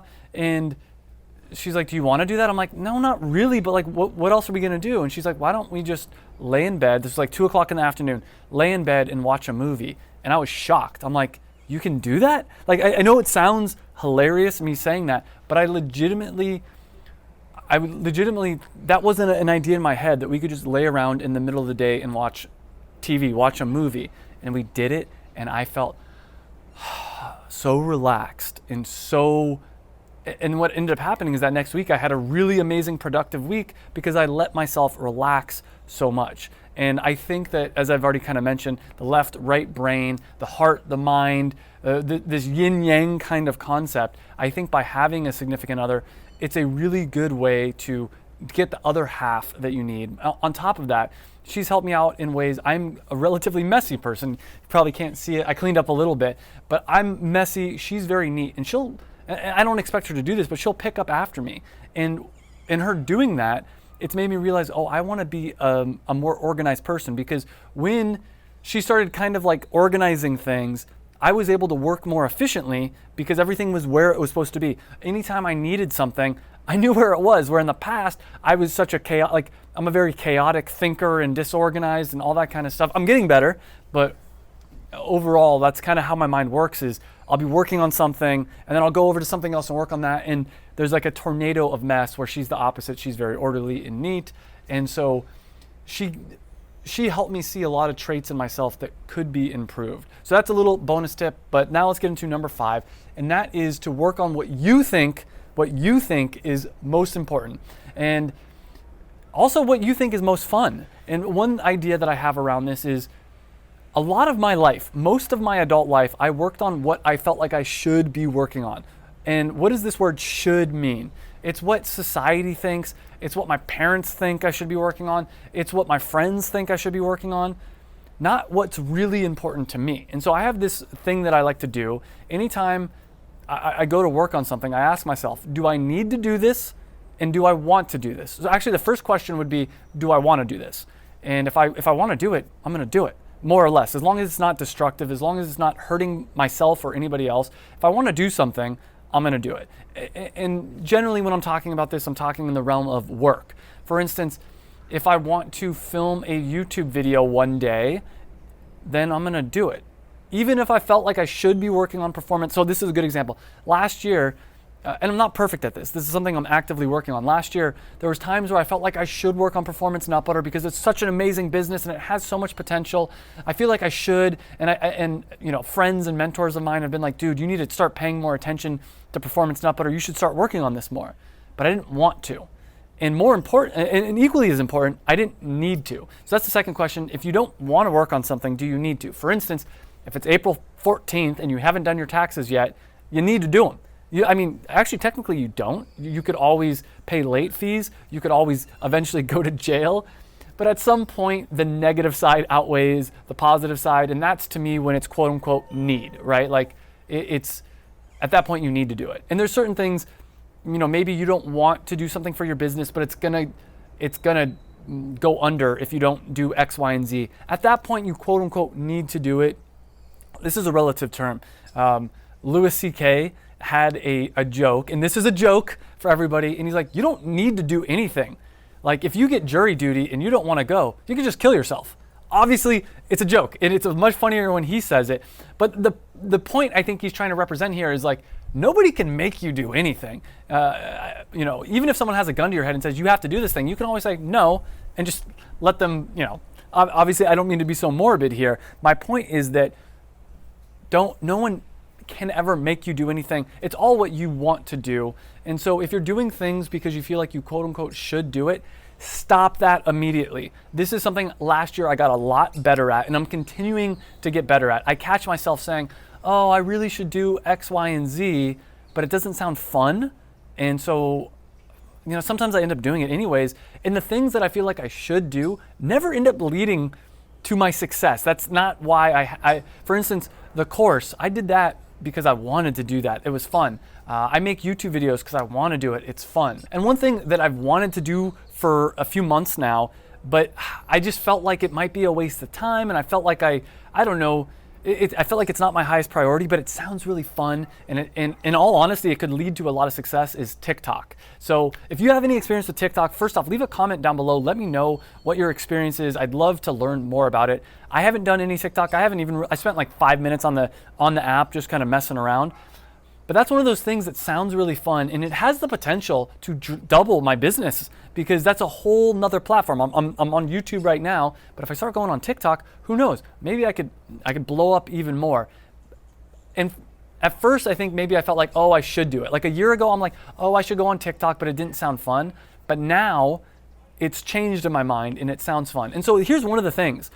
Sometimes those things that you feel like you should do, maybe you can reframe it. Maybe you can say, well, what would make this thing fun? So for me, to make TikTok fun, one thing I'm gonna do is I'm gonna do a YouTube video. And I'm gonna talk about, I tried TikTok for 30 days. So it's a no-lose situation. Worst case scenario, I try TikTok for 30 days, I get YouTube content. Best case scenario, I try TikTok for 30 days, and I end up getting a bunch of new students into my course from TikTok. I ended up getting a bunch of new followers. Not that followers is the biggest thing in the world. And another thing I wanna talk about here is, there's certain things that you feel like that might be fun, that you want to do, that are just a waste of time.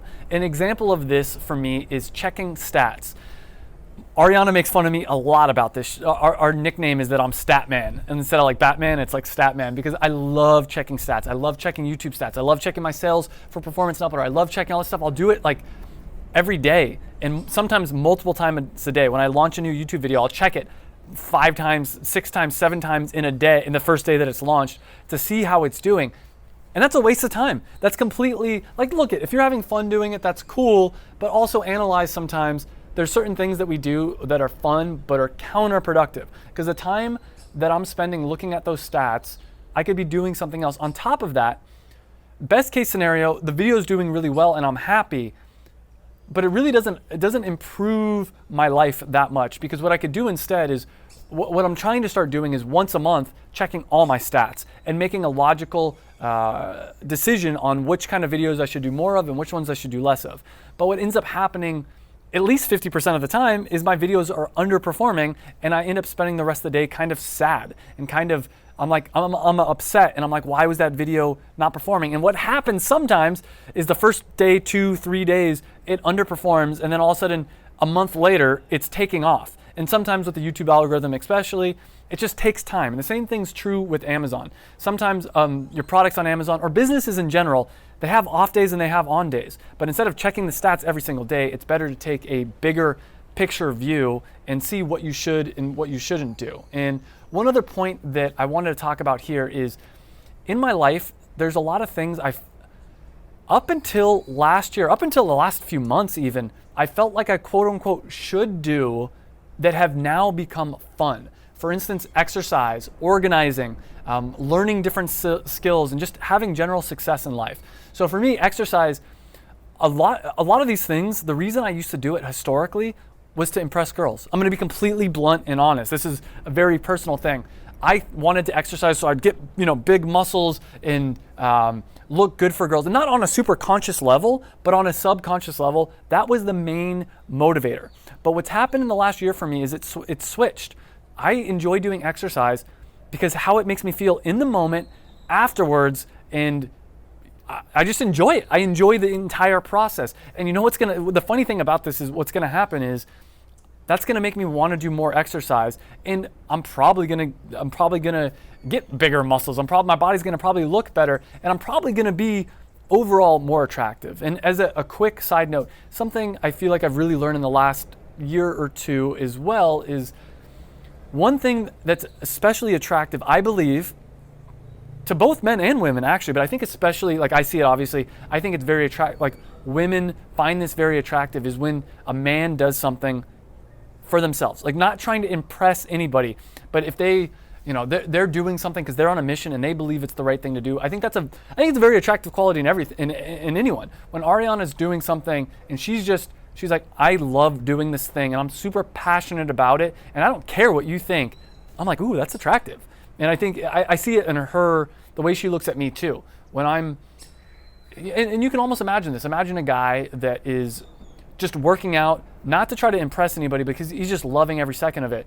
That's an attractive quality. And I'm not saying you're physically attracted to this man, especially if you're a guy listening to this, but you want to be around a person like that just loves what they're doing. Same thing, I've historically, I'd clean up my room and everything to try to impress other people, or if I'm having a girl come over on a date, and obviously I've been dating Ariana for a few years now, so I haven't had that happen in a while, but if I was trying to bring a girl over for a date, I would organize and clean up to try to show her, look how clean, and I don't know, this is like a guy thing, right? Like you don't want to have a messy room because that's super unattractive, but what I'm starting to realize is I want to be organized for me. And what's going to end up happening is that's going to be an attractive quality. People are going to be like, oh, wow, I admire that quality. Another example is, historically, I'd want to learn skills, cooking, surfing, different things to kind of show off to girls, look how knowledgeable and cool I am. Not anymore. Like now I want to learn how to be a better cook because it's fun. And just, I want to learn how to cook better because it's a way to interact with reality and just do something really, it's a form of art and expression, and every moment of it is, it's fun to fire your brain fire the synapses in your brain in a way that's new and unique, and it's just beautiful. And I could keep going. I guess actually the last one I'll mention is success. Historically, again, I have wanted to be successful so I could attract a mate, attract a really high quality female. Obviously, again, I've had a girlfriend for a while now, but like subconsciously, that's why I was doing it, was so that women would find me attractive and men would admire me and all that kind of different stuff. Now that's not the case anymore. Now for me, I want to get more success in life so I can help other people live their dream life, because I believe I've got really valuable knowledge, I've got really valuable skills, and I believe I can help people. And the way for me to be able to help the most people possible is for me to become more and more successful. And maybe that means launching new products on Amazon, which is something I'm going to do. Like I'm going to launch another product on Amazon, not because I want more money, not because I want, whatever. Yes, I'm going to launch another product on Amazon, I guess for two reasons. One, because it's a product that I'm really I'm only going to start launching products that I want to sell, I want to consume, I want to use. So that's one reason, I'm going to launch products because there's things in life that I want to make. But then the second reason is I want to do it so I can show other people what's possible. So for instance, if I can do a $100,000 Kickstarter, I'm not doing that for me. I'm doing that to show other people you can do this too. And then to learn those skills and to be able to spread the knowledge. So now at this point, I want more success to be able to help the world out, not just for my own selfish reasons, not just to impress other people.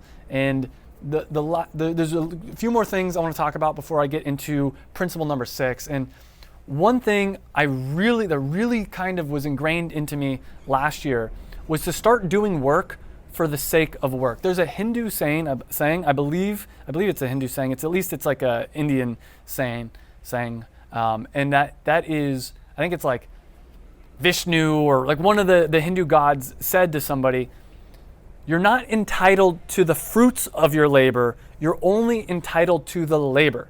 And so this last year, and what does that mean? That means that if you do a lot of work farming and doing all this stuff, no one's promising you that the trees are gonna create fruit. No one's promising you anything. But what they are promising you is that you have the ability to do the labor. So basically, enjoy every second of the labor. Like, don't think about some future outcome. Be in the present moment and enjoy the practice. So with cooking, enjoy every single, it's not just about the end product of what you're cooking. It's about enjoying the skill and enjoying every moment of cooking that amazing, delicious food. And for me, the way that this manifested was this last year, I realized to start enjoying exercise again, because I think at one point I was like this, but start enjoying exercise just for the exercise, not worrying about the outcome of getting big, strong muscles, but to just enjoy moving my body and interacting in the world, that is the real benefit and the fun of exercise. So it's about doing the work, because if you're focused on, I want to look big, I want to look strong, you're not going to ever feel satisfied. But if you're focused on, I want to feel good and I want to move my body around, you're going to always be satisfied.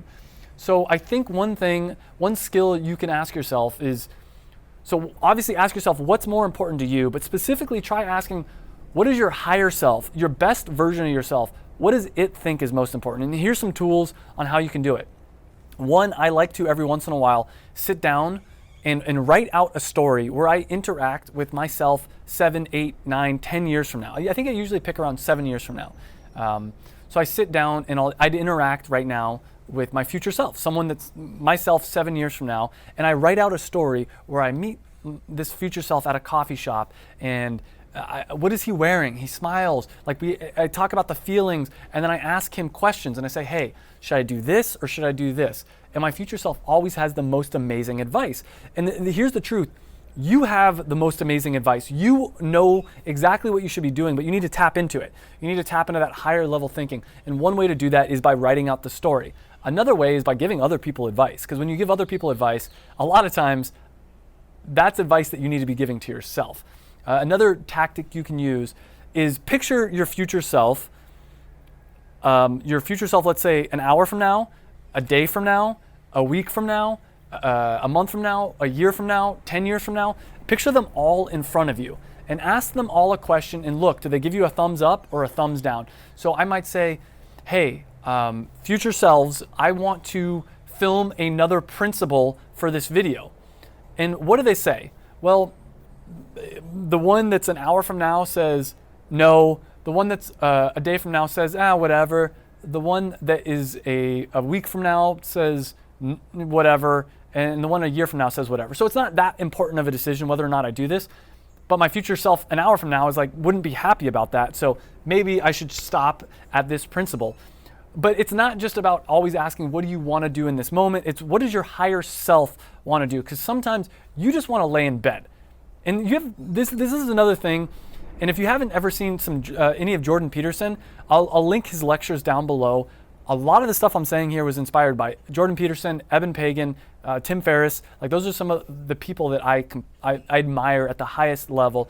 Jordan Peterson has two different lecture series that I've listened to over and over again. And one thing, he's a psychologist and in some ways a philosopher, though he wouldn't call himself that, but he's a psychologist, a professor. He was a professor at Harvard. He's a professor at University of one of the Canadian universities.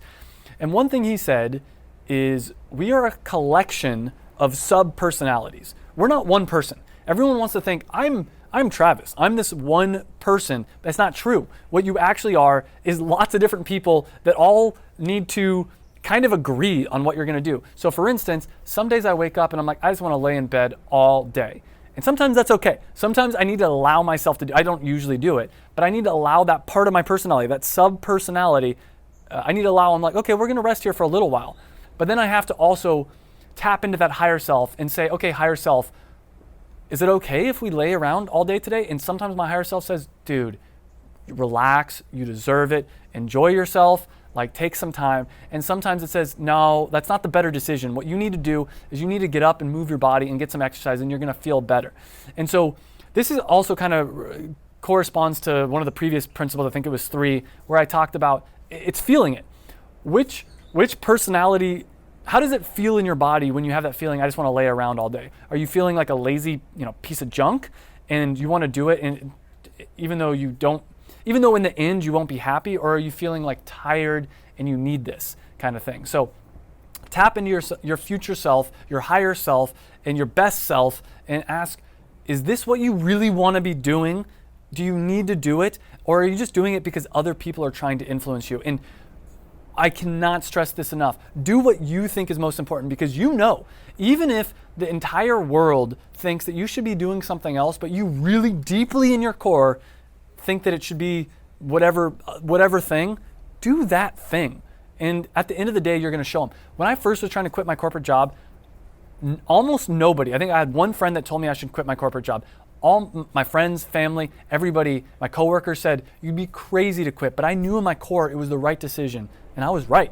And that's the people we admire most in society, are the people that prove society wrong. Now, don't be foolish. Definitely listen to other people. Don't be hard-headed and say, no, you're all a bunch of idiots. Listen to them. Really contemplate it. Battle with yourself. But ultimately, only you can decide what's most important. And you should work on that thing that you think is most important, because you know things that other people don't know. Trust yourself. Trust that you're really smart. And that leads into principle number 6, and that is be kind to yourself. And I'm gonna go be kind to myself. It's actually the morning time. I just spent the morning doing yoga. Actually, you can see it over there. There's, you might not be able to see it here, but there is a little stand, like a little platform over there. There's a yoga studio like right here, which is absolutely amazing. I love this place. The beach is a 1-minute walk. The yoga studio is a 1-minute walk, and we're gonna go get some French toast. Again, I usually eat pretty healthy, but there's a coffee shop underneath this yoga studio where I'm gonna go get some French toast. We saw it on the menu, and I love French toast. I love French toast, waffles, and pancakes. I don't usually let myself have them, but here in Sayulita, I'm on kind of a vacation, so I'm gonna treat myself. And that leads into principle number 6, which is be kind to yourself. So I'm gonna go be kind to myself, have some French toast, and then probably gonna spend the day with Ariana, but I'll film principle number 6 a little bit later. Before we get into number 6, which I've been building up for a long time, I actually have some bonus hacks, some bonus productivity tips that I wanna share with you right now, and just a little insight into my life. So last night, I ate way too much for dinner, had tacos and guacamole, and Ariana and I shared a margarita. I've been drinking a little bit less alcohol I mean, definitely, I've been drinking a lot less alcohol over the last few years than I did in college or even the years after college. But random thing, I actually been having it's a lot better now, but I was having stomach issues for a long time.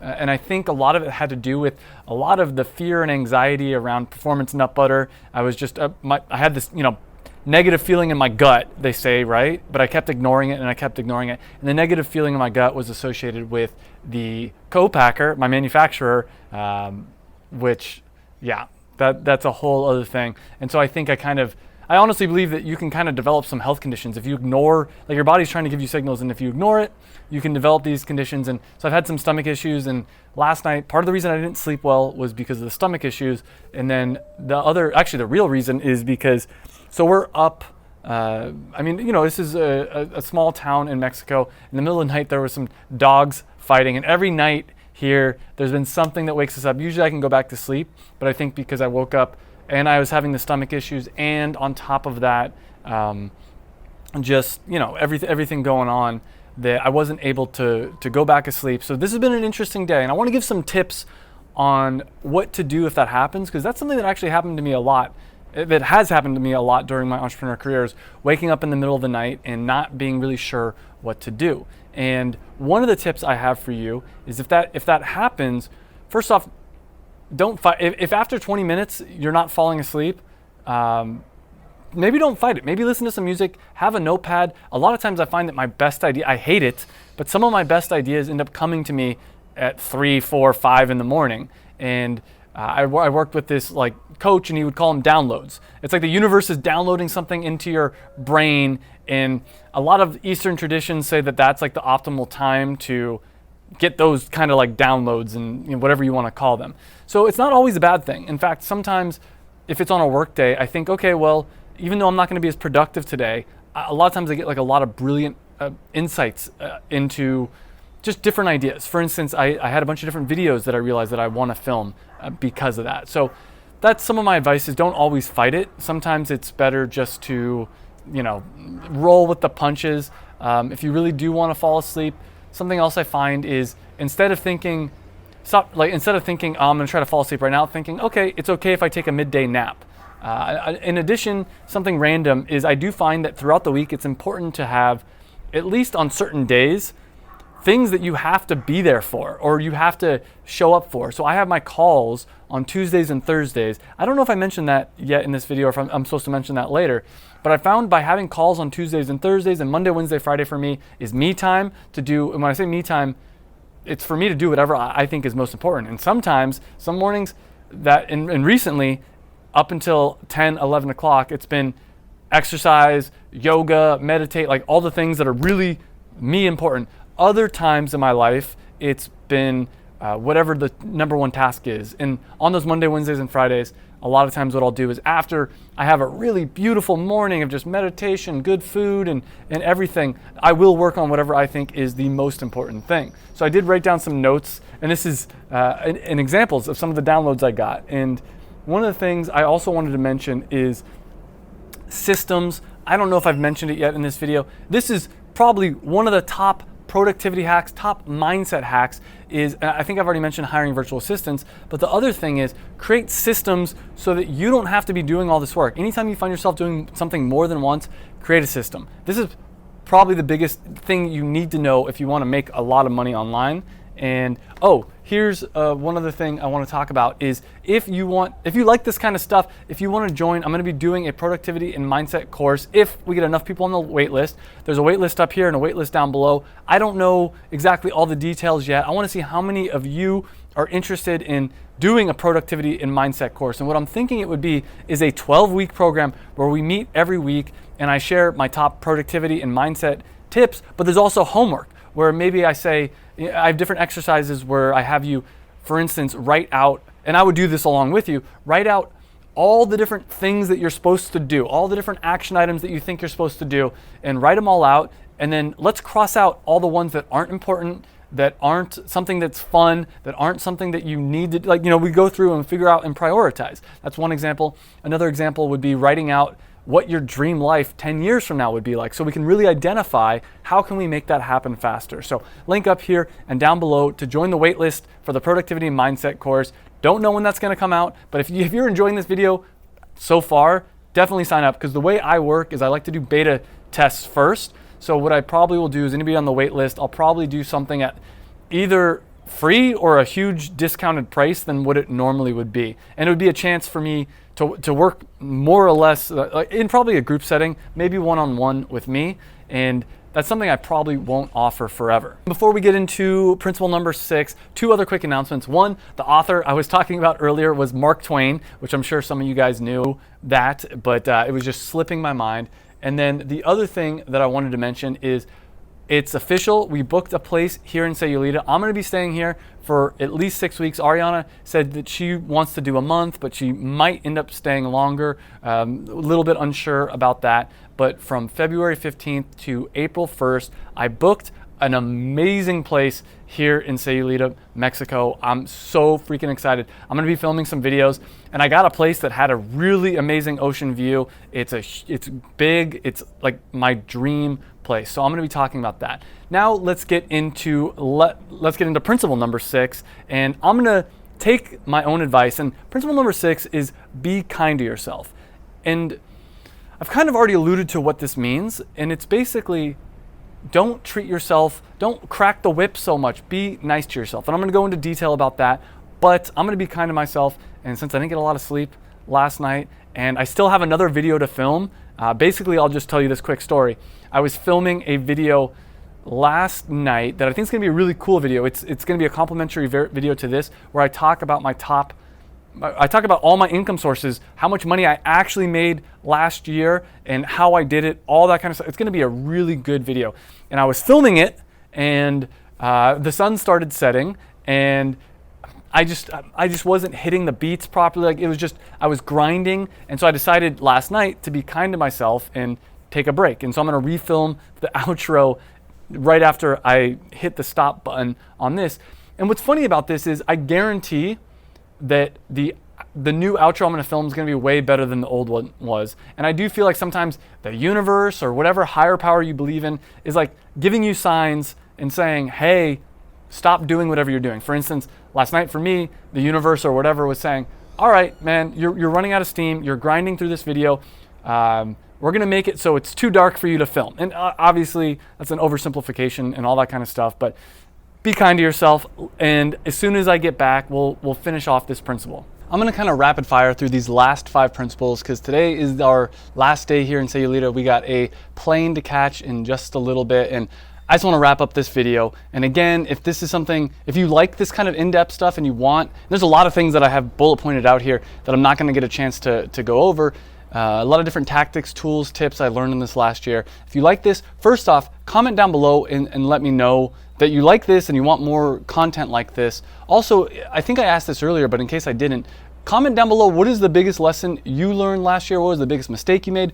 Whatever it is. So principle number 6 is be kind to yourself. And I've kind of talked about this throughout this entire video, but some different things that I have an example of is what I realized for me is the first few days during a vacation, especially if it's like a 1 or 2 week vacation, I got to let myself just be lazy, just lay out. And I've talked about this probably before in past videos, but I like to just, what Ariana and I jokingly call die. I just go to the beach, I lay down, and I just conk out. I'm not even asleep. It's just like, I want to do nothing. I just want to completely lay down there. And there's times where I kind of berate myself for doing that, and I'm like, oh, you're such a lazy piece of crap, like, look at you, you're laying around doing nothing, even though it's on vacation. Like, there's this part of me that's like, you said that you were going to be doing yoga and jiu-jitsu, and like you're going to be doing surfing and all this kind of stuff, and you haven't done anything, and it's like day 4 or 5 of the vacation. But that's okay. So be kind to yourself. And what ended up happening is, after I was lazy for a little while, I kind of rebounded and got a ton of different energy after that. And some other things that I'll talk about is, at times when you're feeling stuck, one thing, this is like a quick tactic I realized, when you're trying to make a decision, sometimes the answer, what I find, if you're stuck between 2 different things, a lot of times the answer is do both or split the difference. And for instance, we were trying to decide which breakfast spot to go to here. Ariana wanted to go to one spot, I wanted to go to a different spot, and finally I realized, why don't we just go to both? Like, we can go to my spot first and your spot second, or vice versa. And then the other thing is, sometimes it's like, all right, well, do I want to spend a month on vacation? I wanted to spend 2 months on vacation. Ariana wanted to spend only a month, and we kind of did both, and we split the difference. So I'm going to end up staying here when we come back for 6 weeks. She's only going to stay for a month. And the reason for that too is we have an event we have to go to, a wedding in April. So those are some of the things for principle number 6. But honestly, this is one of the biggest things that's, when I implement it, it completely changes my life.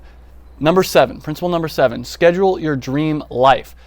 So what do I mean by this? Well, last year, one of the big things I learned is to start using my Google Calendar, to start actually putting in there blocks of time of exactly not just what I need to do, but also what my dream life would be. So for instance, I started scheduling repeat calls every Tuesday and Thursday. I talked about that earlier.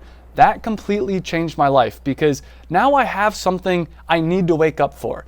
And it hasn't been an issue in the last few years, but when I was first starting entrepreneurship, when you could just sleep in as long as you wanted to, I wouldn't sleep in that long, don't get me wrong, but there was this kind of feeling of like, if I felt tired some days, I would just like lay around and I would be lazy and I had no motivation because there was no reason for me to get up. And now, at least on Tuesdays and Thursdays, I have some consistency. But the other part of that is one thing I learned last year and I highly recommend is scheduling your dream life. So what I realized is, okay, what if every Monday I go to boxing class? What if every Wednesday I go work out with my friend? And like really putting it in the calendar and scheduling the time to do it. Same thing, one of the biggest things, I don't know if I think I might have this later. Yeah, planning and reviewing, that'll be principle number 9. One of the biggest things that we did, and we need accountability as humans. So I highly recommend starting to schedule not only the work things, but also the fun things, because then you have some kind of a reward. And look at your weekly calendar and ask yourself, wow, is this my dream life? And if it's not, how can you tweak it? How can you make it so it's something that you're excited to wake up for in the morning? And we got principle number 8, and that's you have to try a lot of things. I actually wrote out in this green binder here every single thing I tried last year that worked and didn't work. And you know what the thing is? There actually was more things that quote unquote worked, but a lot of the things that didn't work ended up leading to something amazing. I hired someone, for instance, to do Google Ads for performance nut butter. They ended up being too busy and weren't able to do it, but in talking with him, I really liked him and he knows what he's talking about. I'm like, hey, why don't we start a Google Ads course together? And so even though him running Google Ads for performance nut butter didn't work out that well, we were able to start out a Google Ads course together. And the reason it didn't work out super well, to be honest with you, was I wasn't really helping him as much as I should have been in getting the ads up and running. And there was a lot of different reasons. He does know what he's talking about, so I do feel good in partnering with him. Another thing that didn't really work out well, a big one, was PNB Cacao. PNB Cacao, when I launched it, I thought it was going to be a lot bigger. I was hoping it was going to be a lot bigger, but because of that, I realized that, okay, I'm not passionate about this business anymore. It's time to sell it. And because of all the quote unquote failures I've had with performance nut butter over the last year, I realized that I don't want to do this business anymore and that it was time to, move on. And so here's a question. How do you figure out what works? And my answer is try 100 things. And of those 100 things, the 80-20 rule means that 20 of them will lead to 80% of the results. And so 20 things out of the 100 are going to be good. And of those 20 things, maybe 5 things or 4 things will be really good. And of those 4 things, 1 thing will be great. So if you want to find a really successful technique, tactic, business, whatever, you got to try a lot of different things. And so here's some other tips. What I would recommend doing, and this is actually going to lead into principle number 9, is try a lot of things and then take a step back and meditate on it and think about it and think about what worked and what didn't work. And another thing that I want to mention here is just to have fun with this process. When you're trying things, think about it as like a kid that's experimenting and just playing with lots of different things to see what's going to work out. All right, principle number 9, planning and reviewing. Every time I do a video kind of like this, where it's kind of a little bit more open-ended. I talk about how freaking important this is. You need to plan out, well, first off, every so often you need to review what happened in the last week, what happened in the last month, what happened in the last 3 months, the last year, and see what are you doing that's working? What are you doing that's leading to happiness? What are you doing that's leading to business results? What are you doing that's not working? What are you doing that's causing you pain? And ask yourself these kind of questions. And I'll probably, like I said, I'll probably do the whole course where I share all the different questions I ask myself and a little bit more strategies and techniques on how to do this. But one of the things that I realized is I need to take more vacations. And I think going on vacation is a great way to get some perspective. Leonardo da Vinci said this. He said that every once in a while you need to get far away, because the farther away you get, the smaller your problems will seem. And so what last year, at the beginning of the year, we were doing, and I love doing this, is we started doing Sunday brunches. And during the Sunday brunch, Ariana and I would review my previous week, and then after I'm done reviewing, I'd look for patterns, and then I'd plan out the next week. And that's the other key, is think about, you're at war. You're at war, and it's a fun war. Don't get me wrong, it's a fun war. But you're at war every week trying to beat your business competitors, to beat yourself, to be a better version of yourself. And to do that in war, they don't just say, all right, let's throw a bunch of soldiers out there and see what happens. You got to plan, you got to strategize, and you got to move forward. And so what I do is every 4 to 6 weeks or every few months, something like that, I like to go away for about a week. Not that I'm always doing this, but I like to go away for a decent amount of time and get some perspective and plan out the next month, the next 3 months. And then every once in a while, let's say every 6 months or so, at least I like to get away for at least 2 weeks. In an ideal world, I'd say maybe every 3 months I'd get away for 2 weeks. That's a good amount of time. 2 weeks to 4 weeks to plan out what I call the next sprint, the next period of productivity. And so what I like to do is loosely plan out the next month or 2 months and just have an idea of how everything's going to fit. But then every week on that Sunday, I like to plan pretty closely what I'm going to do for that week. And another thing here is don't be a tyrant. I'll try to link a Jordan Peterson video down below, but he talked about this. It's like your goal isn't to be a tyrant to yourself. Your goal is to be kind of like the big brother to yourself and say, hey, what do you want to do? All right, let's make that thing happen. So when you're planning out your week, don't make it be the hardest thing you could. Don't make it be so you're pushing yourself to past your limit. I mean, push yourself to your limit, but also at the same time, push yourself to your limit in a way that's fun, where you're every week you're challenging yourself, but you're not exhausting yourself. And so this is one of the things I like to do when I'm planning out my week. Does it give me a little bit of anxiety in a negative way? And if it gives me anxiety in this negative way, that means that maybe I'm pushing myself too hard. If as I'm planning, I'm already freaking out a little bit and I'm like, oh my God, that sounds like so much work. I don't know if I'm gonna be able to do it. I like to let off the gas a little bit. I personally, when I'm setting goals, I like to set easy goals. I like to set something that I know I'm gonna be able to crush, because I know my personality, because once I crush that, I'm gonna do a little bit extra. That's just the way that my brain and my body works. So that's one of those things I would highly recommend doing, is every week planning and reviewing. Every day, I have it over there, the 5-minute journal. Highly recommend the 5-minute journal if you haven't done it. Every day you ask yourself some questions in the morning, like what would make this a great day? And then every night you say, hey, what were the great things that happened today? So it cultivates some gratitude, but you also answer, what would have made today even better? And what happens is, you start seeing patterns. When you're reviewing your life, you see patterns. For instance, I saw a lot of times, better sleep, better sleep, better sleep. And then I'm like, okay, I need to start taking this a little bit more seriously. Or actually a really common pattern I saw was play more sports, play more sports. I'm like, all right, I need to start scheduling that in. Another pattern I saw is spend more time with friends.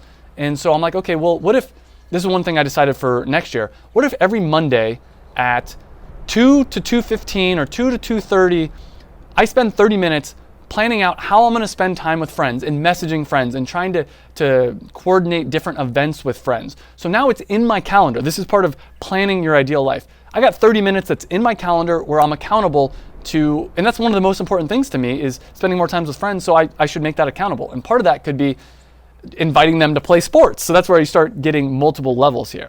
So principle number 10, and here is, if I had to say the number one realization from last year, it's this. Nothing is holding you back from living your dream life.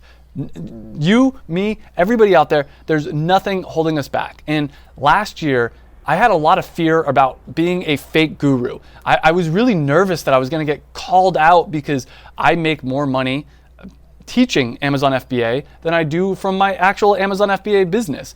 And that, there's a big movement online right now of calling out people that are fake gurus.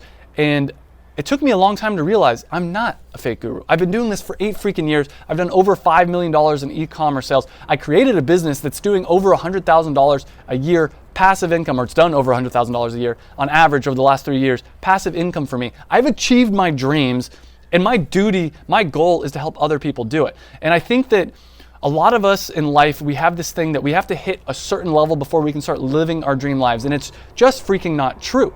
And one of the things that made me realize this is someone left a comment on one of my videos saying, you only made $100,000 profit last year. That's not enough money to be able to teach people how to sell on Amazon. And he said that I'm making $200,000 a year, and that's not even enough money to teach people. And I'm like, what a limiting belief. Where in life do we have these limiting beliefs where we say, we're not good enough? Who chooses the levels? And what I realized for myself is that I'm super transparent. If people don't think that I'm good enough to teach them, that's absolutely fine. Go find someone else. And my goal isn't to help people get to multi-million dollar giant Amazon FBA companies. My goal is to help people get exactly what I did, 6 figures passive income, and so they can quit their job and live their dream lives. That's all I'm trying to do. And so once I had that realization, it kind of opened up my mind that, okay, I don't have to worry about this anymore. And it allowed me, and this was only late last year, it allowed me to start saying, okay, you know what? I'm gonna start taking YouTube really freaking seriously because I love doing it. And I think a lot of us, especially me, have this voice in our head saying, well, you shouldn't do that. You can't do that because of X, Y, and Z. Oh, you should work on this thing that's more important. And as I said earlier, anytime you feel like you should do something, that's a big red flag. And you should ask yourself, do I want to do this? Do I need to do this? And what I came to the realization is, no matter what I do, no matter how successful I am on Amazon, there's always going to be people that say I'm not good enough. And there's always going to be people that don't like me. And I'm one of those kind of people that I want everybody to like me. And the truth is, that's never going to happen. There's going to be a lot of haters out there, and I don't like that. And I want to do my best to mitigate that. And I want to make sure that I'm not selling a dream that isn't real. And so there is a fine line balance there, because as a YouTuber, that's my goal, is to hype it up and to get people excited. But obviously I don't want to oversell anything. And I think I do a good job. And so let me make this a little bit more practical for you. One thing I realized last year is, you know what? In the past, in my first couple of years of entrepreneurship, I'd wake up and I'd want to try to be as productive as possible. Like everything, my entire focus was about how do I get the most productivity out of the day. And this last year, my mindset shifted and I said, how do I enjoy my mornings as much as possible? So last year, I'd wake up, I'd meditate, I would do some exercises, then I'd go for a jog or do some other form of exercise. So the first set of exercises would be kind of like calm, soft, like stretches and stuff like that. Then I'd do yoga, and then I'd have a nice breakfast, and then I'd do my 5-minute journal. And we're talking about like a 3 to 4 hour morning routine, which when I was first starting entrepreneurship, that was crazy. I'm like, no, that's not productive. But what I found is by doing that long morning routine that I really enjoyed, when I was done, the productivity would just flow out of me. If I was writing a script, I'd write the script way quicker. If I had a task to do, I'd get like my task done so much sooner. Another example of this is I was doing tennis lessons last year. I started doing surf lessons last year. I started scheduling things in that I'm like, okay, well, if I had $100 million in the bank, what would I actually do? And I'm like, most of the things that I would do with $100 million in the bank, I can afford and I can do now. And a lot of them are free. A lot of them are just giving yourself permission to start enjoying life. Things like, all right, well, you know what? I'm going to do a video in the next few weeks, actually, about a restaurant I went to, or Ariana and I got takeout, and it was like $350 for the two of us. It was from the super nice restaurant. It's a restaurant I've been dreaming about going to. Obviously with the pandemic and the lockdown, I'm not able to go there. And I'm like, why don't I treat myself? And this was like right after the sale of Performance Nut Butter, more or less. I'm like, why don't I treat myself and you, and let's get this extravagant meal. Like, let's live the dream life. It's not gonna, when I'm on my deathbed, I'm not gonna be like, oh man, I wish I went to spend that $350 on that dinner. I'm gonna think about, I don't even know if I'll think about the dinner, but if I did, I'd be like, man, I lived a good life. I did what I wanted to do. So where in life are you not living the dream life that you could be living? And let me give you some tips and tactics on how to do this and how I'm trying to start doing this. Ask yourself, your ideal self, your dream self, what would they be wearing? What cologne would they have on? What apartment or where would they live in the world? And some of these things, like maybe you have a corporate job and maybe you're stuck and you can't move to your dream location. By the way, Sayulita is where my dream self would be living, at least right now. You know, who knows? I might go back to California. There's a lot of different variabilities there. But another little trick that I did last year that actually made a huge difference is I thought about, like, my ideal self. What cologne would they wear? What would they smell like? Like, if they walk in a room, they're not gonna smell bad. They're gonna have like a light, cologne, good smell. So I bought a cologne, and every morning, every morning after I was done with my workout, I'd put on like one spray of that cologne, and I'd smell that. And that was a trigger for me to go do yoga. And it was a trigger for me to slow down, to breathe, and to really enjoy life. And what's cool about that is our brain and our sense of smell and memory, there's a strong link between smell and memory. So my plan is every year, every few months, I don't know, something like that, to change colognes. And that way, if I want to remember a certain time in my life, I'll just spray that cologne. It's also a trigger. It gets you in the zone. Like I was talking about, I think I talked about the lemon water earlier, that I drink the lemon water and then I automatically go meditate. I spray the cologne and I'm automatically in the zone. So I ask you, and also same thing with clothing. That's another big one. And I'm not the best at this, but I'm getting better. What would your ideal self wear? What kind of clothing? And it doesn't have to be like crazy expensive stuff, but maybe it fits a little bit nicer. Maybe you have some brand name stuff, or maybe it matches a little bit better.